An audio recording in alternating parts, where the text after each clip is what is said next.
আজকে ছাদ বাগানে অনেকদিন পর আসলাম, প্রায় 1-1.5 মাস পর উঠছি। আর এখানে ফুলের গাছ, ওই যে তোমার লামি আন্টিরা খেলতেছে ওখানে। আর এই যে পুরো গাছ, সব গাছে মরিচ এবং বেগুন সবই আছে। আর আমি বিশেষ করে দেখতে উঠেছি আজকে এতদিন পর আম। তো দেখো, এটা হচ্ছে সূর্য ডিম আম। অনেকগুলো ধরছিল, সবগুলো পড়ে গেছে, একটা খালি আছে। আর এই গাছে আছে 2টা, আর এই পাশে আম্রপালি এই গাছে আছে 2টা, না এখানে আছে 3টা। যাই হোক, ছোটোখাটো চাহিদা পূর্ণ হবে। কিন্তু এদিকে আমাদের কাছে আমরাও ধরছে, বাপরে বাপ।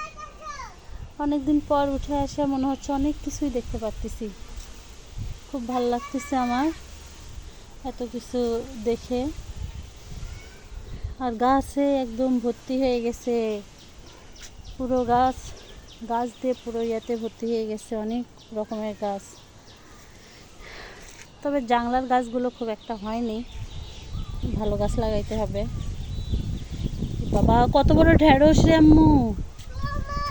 এই যে অনেক বড় ঢেঁড়স, ঢেঁড়সটা তুলতে হবে। বেগুনও আছে অনেকগুলো। আচ্ছা দাদু আসে তুলবে নি, আসো। এই যে টমেটো তুলছে।